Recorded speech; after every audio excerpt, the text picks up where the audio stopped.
Hey everybody, I'm finally getting to the video that I really kind of been putting off for quite a while. It's a big one about living with my soon-to-be ex-wife. With She had bipolar 2, BPD, which is borderline personality disorder. She had depression, ADHD, PTSD, and there may have been more, but that's just a lot. And any one of these things on its own is rough. Um, I do want to bring up my channel name. This is Dave, and this is my channel, my life, my journey through life and divorce. So I'm getting to this part. This is kind of, honestly, I'm surprised that our relationship lasted as long as it has. Um, I'll go over it real quick. We were married for 3 years. About 20 years ago, she left about the same time she recently did. She had an episode, um, and then over 2 or 3 years, she kind of realized she had a problem. She got diagnosed with uh, a couple of things, and then uh, she made a lot of mistakes during that time. And then I ended up taking her back because I had been with a few women in between that time, 2 or 3 years, and I just didn't feel about them as like I did with her. So I was like, you know what, I'm going to give it another chance. She apologized. She said, I won't do this. I won't do this. I won't do this ever again. I won't do this. I won't, all that stuff. Okay, well, I'm not going to go over all the details of what bipolar and BPD and all those things do. I might do that in another video, but what I want to go over first are what each one of them, what I felt like they did. Okay, so first thing, bipolar makes emotions go up and down. It can go rapid cycling, which is day to day or even hour to hour, happy, sad, or it can, usually it's weeks or even months, or even years. Sometimes my wife would go years with just small bits of depression, and then she would get a fit of mania, usually in the spring, right before her birthday, both the same times that she divorced me. And and she kind of knew it after the first divorce, so she knew what the problems were, and she knew the triggers, and she would let me know and be like, hey, I need you to keep an eye on me. I need you to tell me no when I need to be told no. Because somebody that's in a manic episode will, uh, they'll go out and spend money that they don't have. They will look at other people, in sexual ways and think, well, I deserve to have that. I want to go have fun. I want to have a three-way, I mean, insane stuff. I mean, not insane. It's some people are into that, and that's fine. If you're into that, that's absolutely fine. Um, So that's the bipolar. BPD, borderline personality disorder, it's like that, except they can literally flip to a different person. There's a good book called I Hate You, Don't Leave Me, and that's a perfect example of it. They will decide that they hate you all of a sudden, and then you'll say, well, I guess we should split up, and they'll say, oh God, no, don't leave me. That's their biggest trigger. Or flip it in reverse. Um, I personally believe that my soon-to-be ex-wife is flipped right now, and a couple of other people that know the mental health field have kind of agreed to that. I've seen it over 20 years. Sorry. So I kind of get it, and I know she may not admit it, but that's what people do in those situations. It also is very possible that she's just grown.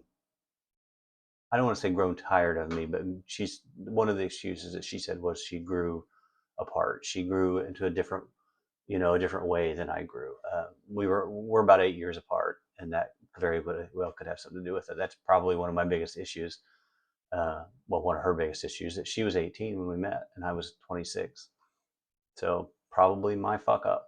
I had very little relationship experience and knowledge other than high school relationships. So uh, you know, hindsight's 2020. So okay, the next thing, ADHD. That we ran into some troubles. She couldn't focus on things. And by itself, it's not. It's definitely handleable. My young son has it, and we handle it. He does pretty good. But if you are also manic or depressed or something like that, it can really suck your brain into places that you don't want them to be. Perfect example, we would be in the middle of having sex and she would cry. And I'm just like, whoa, what? What happened, right? So, and it just like it freaked me out, or I would, and it was rough. And I just had to deal with it, for a long time. And that sucked. So PTSD, she had a lot of things happen to her when she was younger. She was assaulted at one point. I don't recall, that may have been more than once, but I think it was uh, during the time that we were separated, during the time that we were first divorced. So, okay, here's the thing. Like I said, I didn't want to do this. This is the rough part. I'm trying to get away from putting too much of my mind into my ex, but I want to go over this stuff because I know this is an important part that people are going to want to know about. It's important to know what you're getting into, what you're able to handle. So, okay, here's a list of the things that she did during the time that we were divorced for about over 3 years. She lived way beyond her means. She went out and bought, she was making 12, $13 an hour. She goes out and buys a $500 vacuum, $500 television, racked up credit card debt, $5,000. That was all they would give her. So luckily, that's all they would give her. So she lived way beyond her means. She tried to party while she had my stepson, who's actually very much older now, but he was 3 or 4 years old at the time. She made some poor relationship choices, and she was kind of still texting me at night, and that kind of messed with me. But I was trying to be nice, and she would tell me when things were like when she was scared or when she was sad, and with these boyfriends. And she hopped around to a few of them and probably did some pretty rough stuff. But she also put our older, like I said, my stepson, into pretty nasty environments. She took them around people that she should not have because she needed something from those people. She needed validation that she had done the right thing. She needed companionship. She needed people that would tell her that she was pretty, people that would tell her that she's fun, people that, what I mean, all these things. Um, and that is not to say that I didn't do all those things. It's just at a certain point, they can decide that they don't want it from you anymore. I mean, they need it from somebody else. And I'll be straight up honest with you. I believe she's doing this exact thing right now during this new divorce, and this is almost 15 years later. She immediately has started basically living with another person within days of telling me that she wanted a divorce. So that means two things, and I know a lot of people on here will tell me she was probably already seeing the guy. And that's very possible. There's nothing I can do about that. Okay.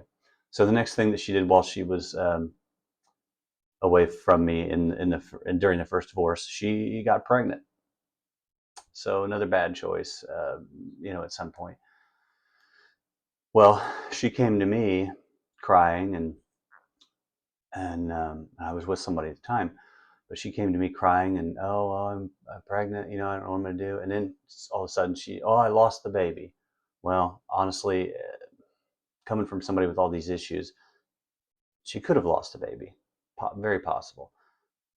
More likely she went and got an abortion because she knew she wanted me back, and that I likely wouldn't have her back if she was pregnant with some other guy's baby. So it would not surprise me. I have no proof of this. Would not surprise me at all if she had gotten an abortion of that child at that time. Not child, you know what I mean. I'm not anti abortion or anything like that. Pro life, pro. I'm not none of that. This is not political. Not the point. So that happened, and then she cried and stayed at my house for 2 or 3 days after she lost that baby. And then within a few weeks of that is actually when we kind of got back together. And God forbid, now at this point, I should have looked at all these things and just ran away. I should have, but we did have 15 years that were. I thought they were mostly pretty good. I thought we were working towards something, and then here it came again. Okay, so well, that was all the things that she did during that time, and she needed for validation, and she's looking for the same thing now, I think. So her treatment over the years, okay, she had pretty constant treatment. She did a good job at staying on her meds.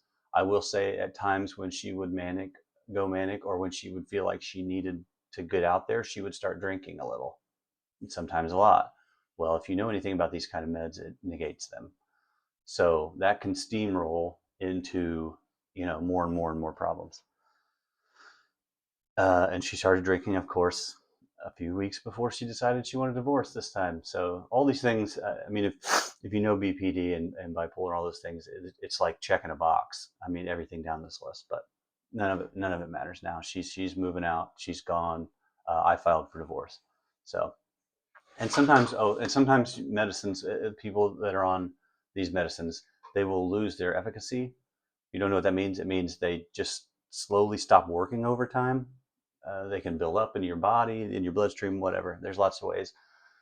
But, and then sometimes when those are wearing off, the only way you know is they start acting out, or getting super depressed or suicidal or something like that. And it sucks. And it sucks for them. You do have to have empathy for them in those kind of situations, because there's going to be times where they'll come home from work, if they can even work at all. There's going to be times where they're going to come home and they just want to lay in bed and cry for 3 or 4 hours. And the best that you can do is go in there and hold them for a bit and ask them if they need anything. Do what you can do. I really tried to do that a lot. But we had kids, and I had to go out and fix dinner. I had to go out and do things. I couldn't. It really sucked for her to have these problems, but you cannot lose yourself in that person's problems either. You need to help them, but you still have to handle your life, and you still have to handle your children and things like that. So that's something you got to deal with. Um, and sometimes the mental states, they just bleed through the treatments, no matter what you do.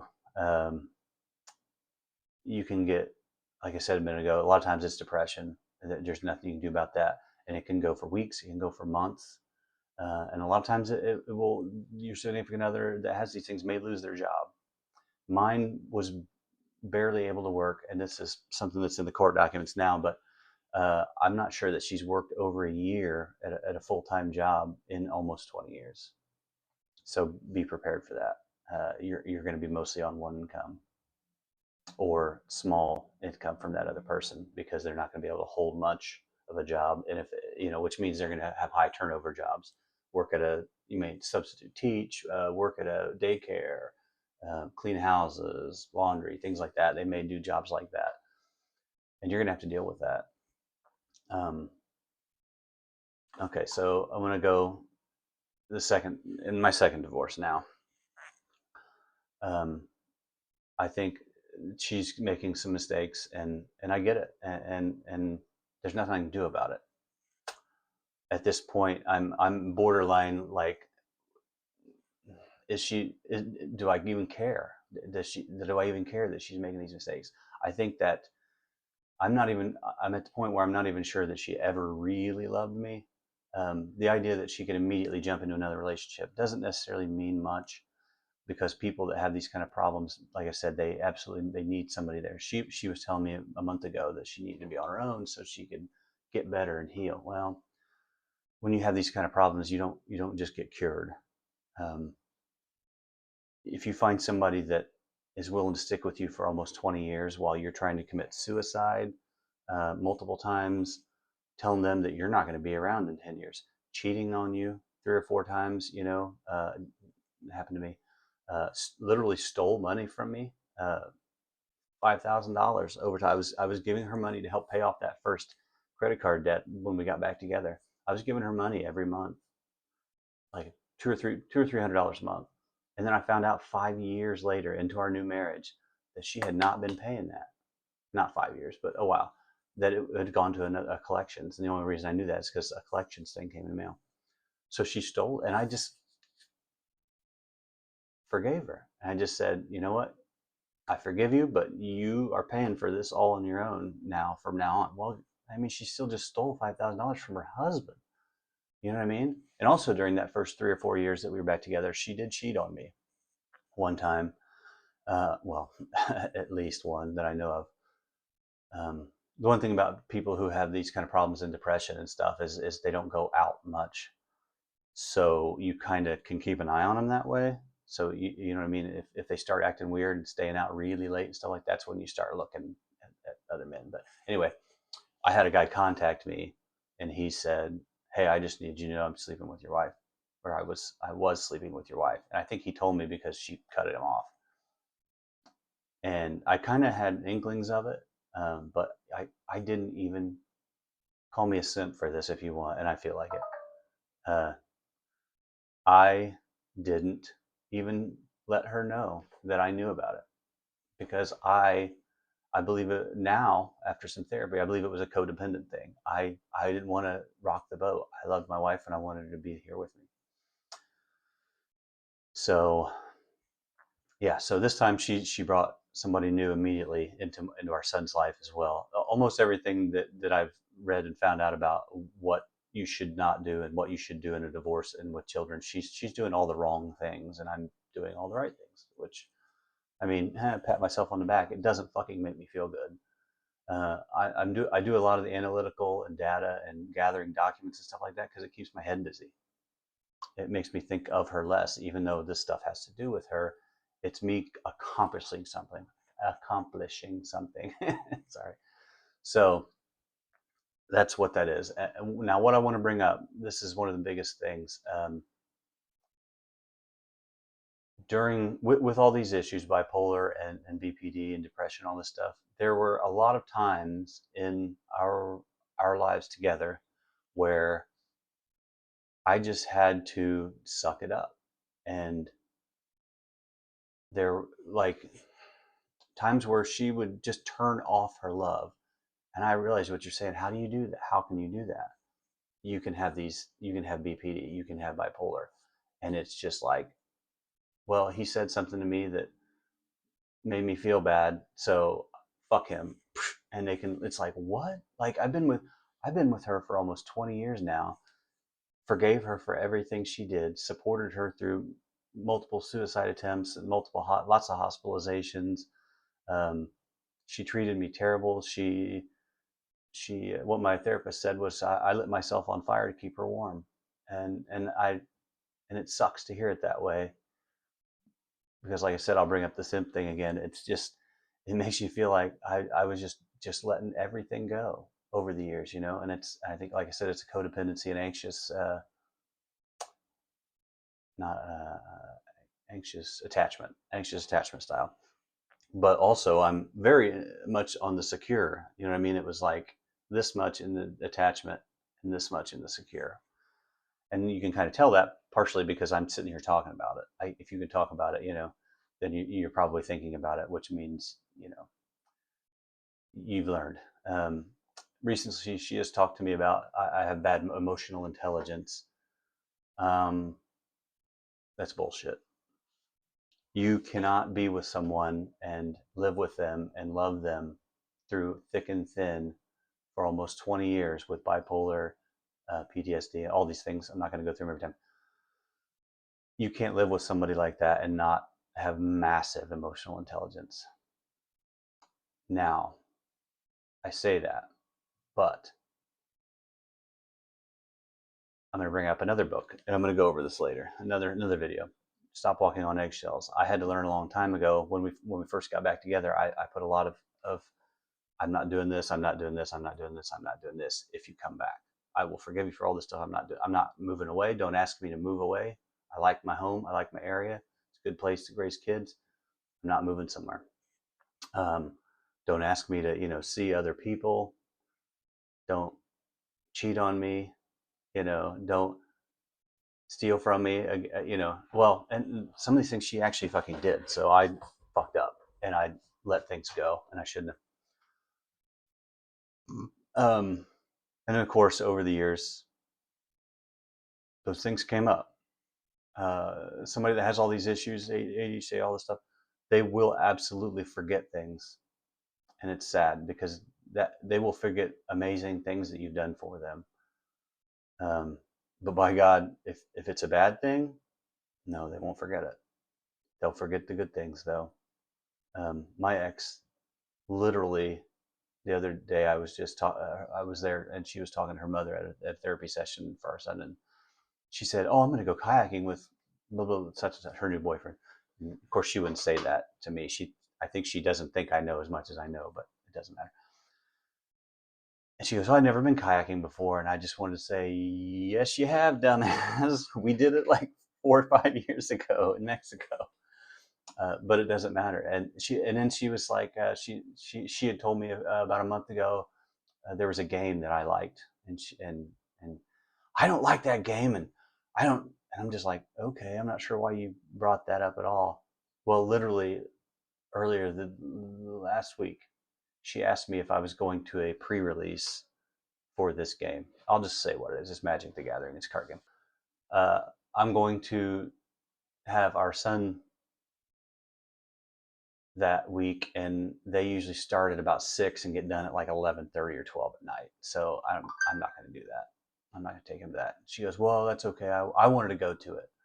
And I'm just like, "What the fuck? You just told me I don't like that.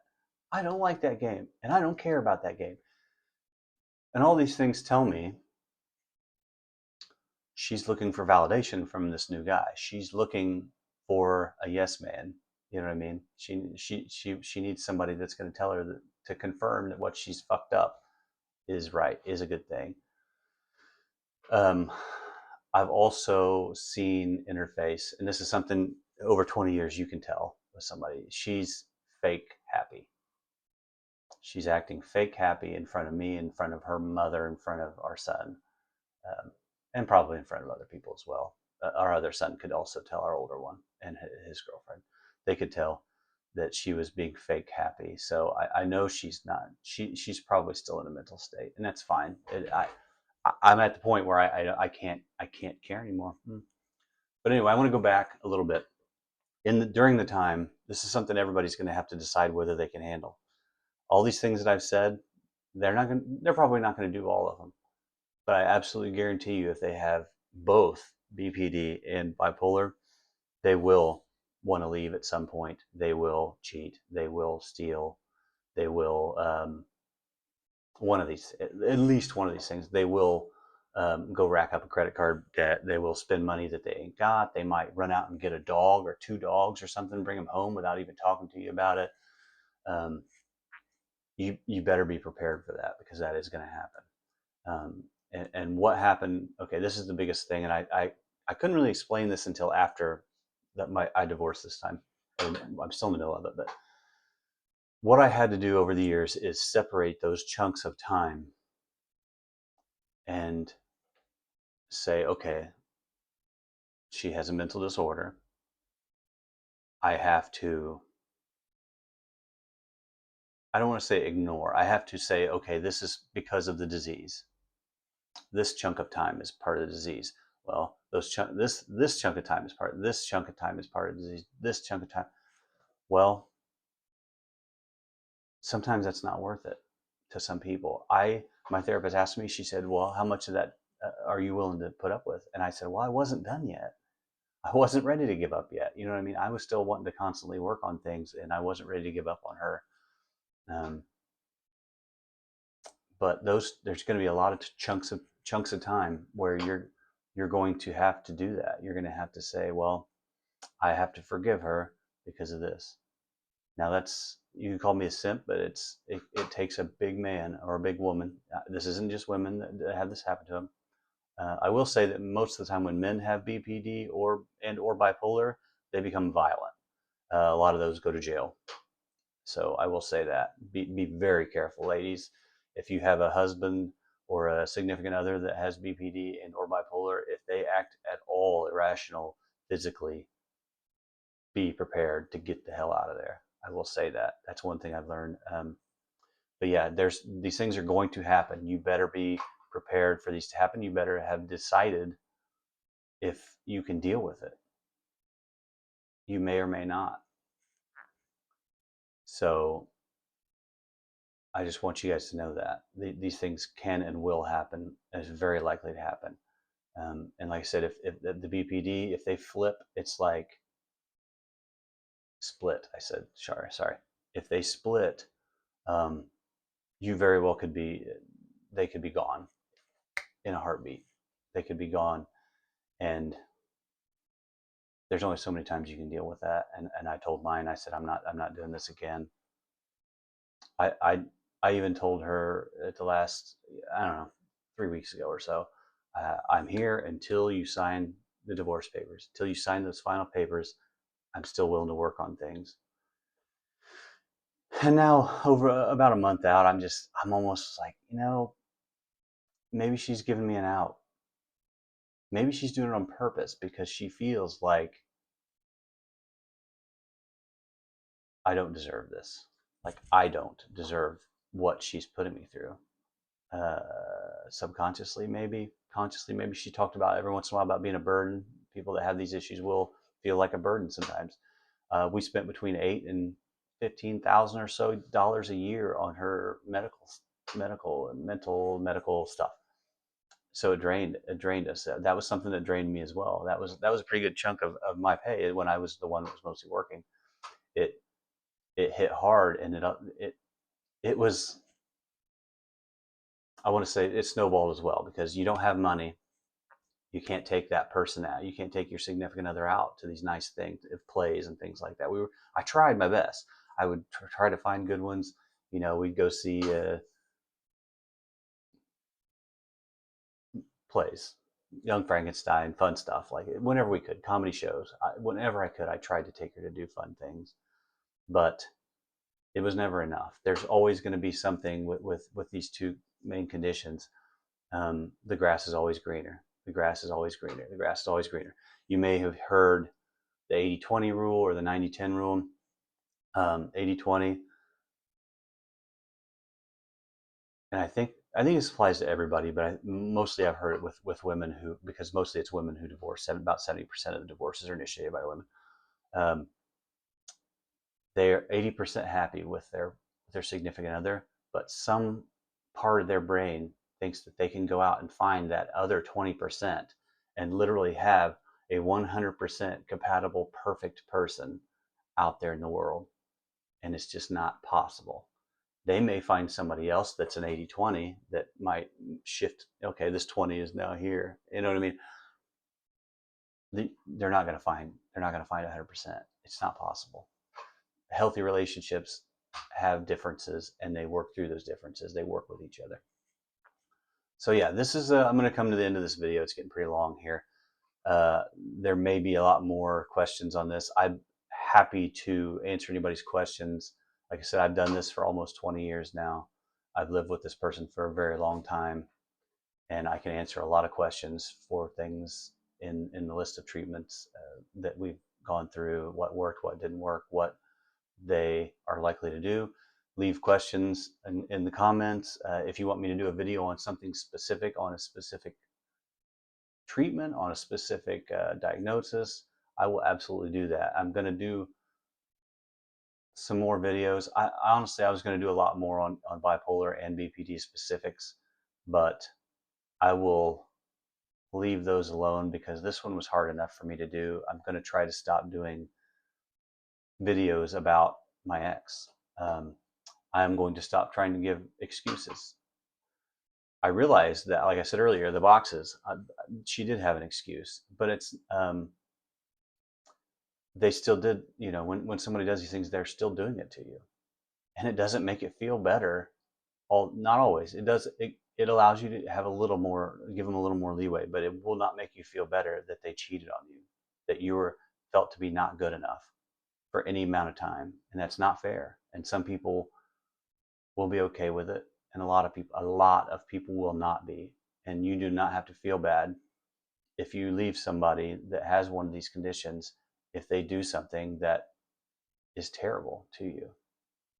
So, like I said, the boxes, you may be able to deal with, a week, a month of terrible times, that you can, not terrible, but it could be depression, it could be mania. You might be able to deal with a week, a month of that. You may go months at a time where depression is a big thing. But never feel bad if you end up, if for your own mental health, if you have to leave this person, and that sucks to hear, and it sucks to talk about. But like I said, I'm not going to do more videos on this. I will answer questions. If people want me to answer questions, I will do it in video. If I want, I will make a video on whatever people want to make a video on, want me to make a video on. but I'm not going to do specifics on those two conditions or three conditions. So I will leave it at that, and hopefully some people might get some insight out of this. If you want to like and subscribe, maybe someday I'll make some money off of this channel. Hopefully it will end up being what a lot of people are suggesting, and that is how I'm coping, how I'm doing well with my life after this. So have a good one, everybody. Be happy. Make your own mental health a priority. If you're divorcing, I'm sorry for that. It sucks. But have a good day.